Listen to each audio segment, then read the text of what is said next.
Hello and welcome to my video on why I think Yukio's behaviour, attitude and thoughts on Rin throughout the entirety of the Blue Exorcist manga after Father Shiro Fujimoto's death is justified. Kind of. Part 4.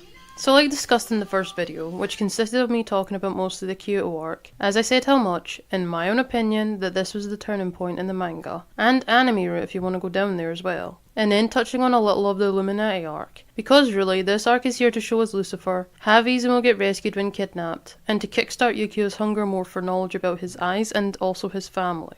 Oh, and something I'm waiting to get animated in season 3. Here's hoping. Then discussed in the second video, where I basically talked about what happened in the Elmuri arc, about why that was important, ranging from Yukio putting himself in dangerous situations, to nearly getting a contract with a demon for immortality basically, and shippers having a hard time. And then discussed about in the third video, a little bit on the Blue Knight investigation arc, with setting up things from secrets that the Exorcist organisation kept secret about, and a little on Yukio some more, showing his curiosity growing steadily. For this fourth video, I hope to get some more of the Blue Knight investigation arc discussed. Again, spoiler warning, as like stated in the previous videos before this one, this will have spoilers, especially ones that have predominantly to do with the manga. So I urge people who don't want no spoilers, or don't want anything spoiled as they're currently reading the manga now, or for future anime content that could be created, then get off this video now. If you're not one of these people, then you're free to stay and continue on with this video. Well done.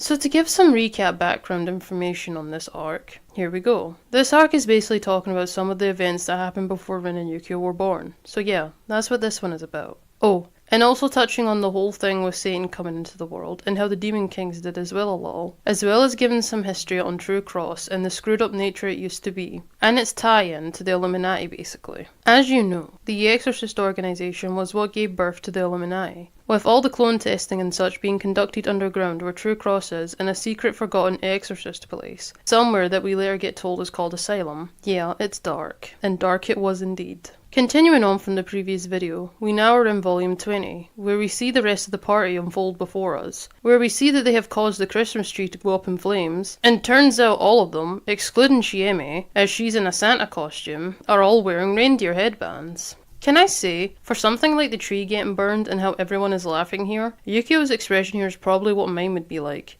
Disapproval. So we see the party was fun, with Mephisto showing up, Takara, one of their classmates, now popping up too to the party, and then Shura showing up as well, and Lewin now too. And like seriously, did the gang just not invite any of the three of them or something? Because they look surprised that those three actually did even show up. But then I guess I'll ask this. If they didn't actually say anything, who gave them the invitations then? Oh, and Yukio questioning things because he's curious? Nah, that sounds too boring. I'm gonna say jealous. So we then see Shima getting a phone call from his brother, telling Shima basically that he's going to be an uncle, a marriage is happening, everyone is invited, with the adults in the room here of the panel looking to be having the most fun.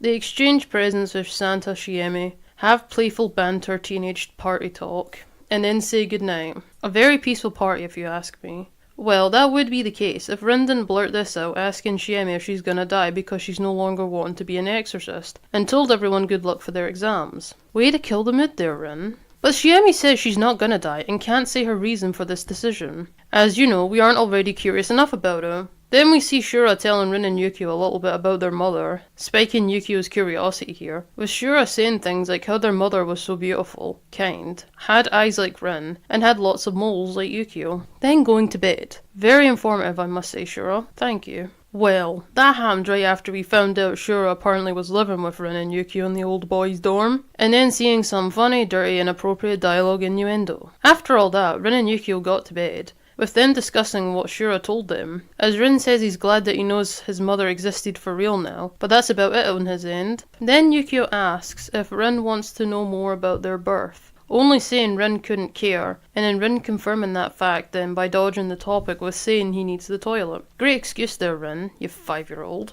This prompts Yukio to get mad and call his brother out on his BS there, asking why he's so hesitant and scared, only for Rin to turn around and question why Yukio's so worked up about knowing, only for Yukio to laugh like a madman here and say how they're both wrong and right, how they're brothers but different, and then to forget this, leaving Rin standing there feeling weird now.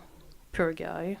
Then we get to the wedding now, and it's actually enjoyable. Returning to Kyoto and catching up with the characters here more, and exploring things, and seeing Kenzo, Shima, and the Hojo sisters fighting. But we see Suguro is on the phone with Luen here, talking about documents. Though Suguro is being all sneaky about it, Yukio catches Suguro anyway when off the phone, and then gives quite a troubling looking expression. Yukio, talk to someone. Anyone. Something. Please.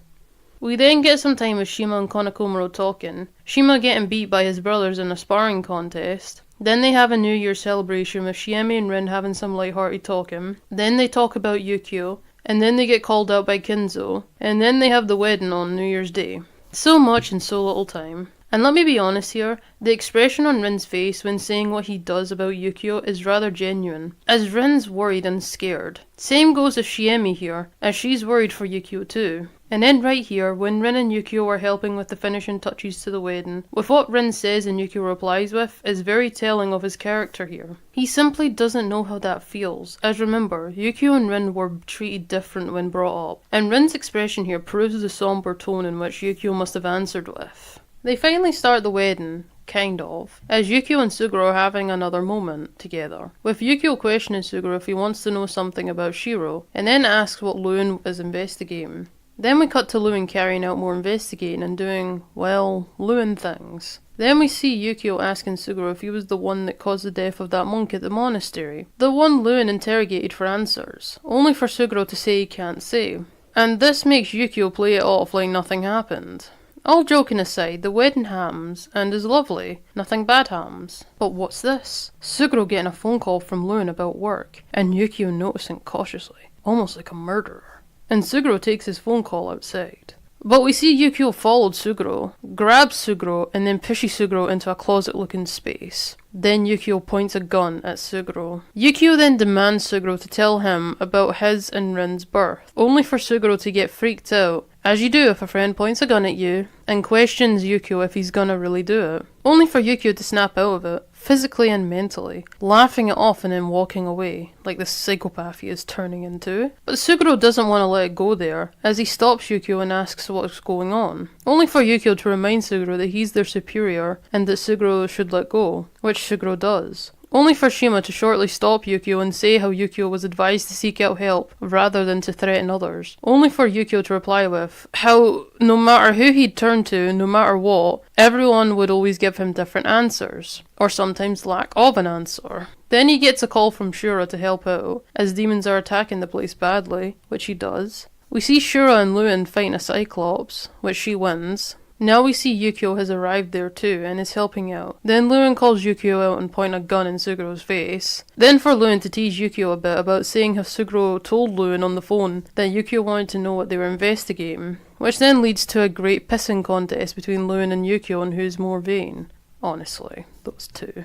Shima requests Luen to take the spell off him that he cast. Members of the Angelic Legion show up to take Luen away for what he's been doing, and how he's been doing things, only to have Luen refuse, run towards Yukio and give a password, and then Luen is carried off by the Angelic Legion members somewhere to be questioned on things anyway. We then cut to the rest of the gang having dinner, and Rin being worried about Yukio again. Really makes you feel kinda sorry for him. Kinda. We then see Luen, while giving Yukio that crazy password, had also slipped a USB into the sling of Yukio's broken arm bit. We then get a mini flashback panel of Yukio and Shuro, with Shuro keeping things from Yukio.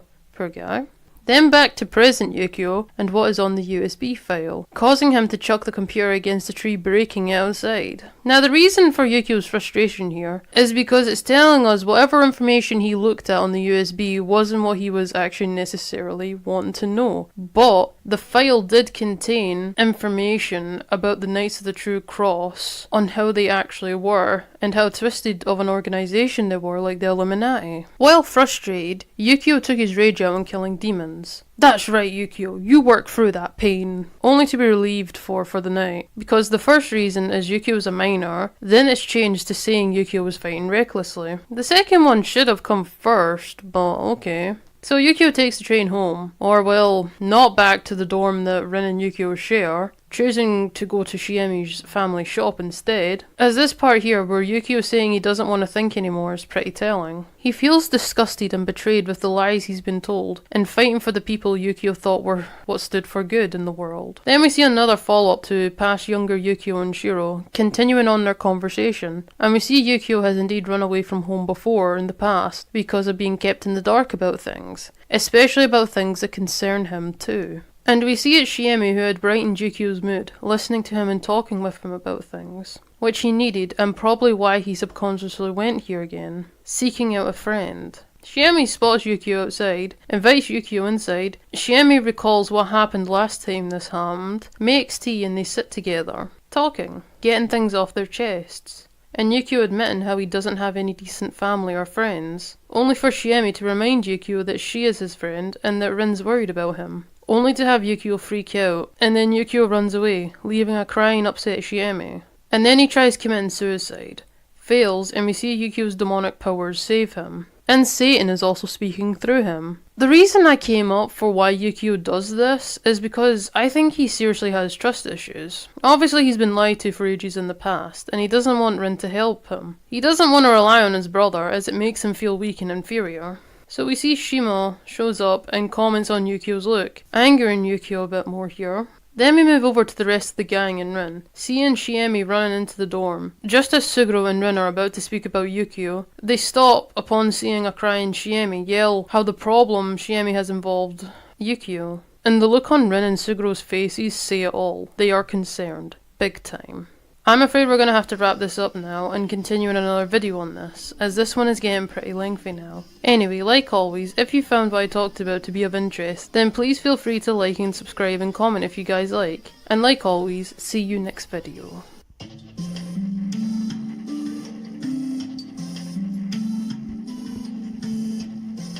Just gonna point out how these little segments, although not much, does show how Rin's worry is increasing and how much. When Yukio's in one, shows how he's either fed up or irritated. These are so well done in my opinion and great to look at, from a story standpoint.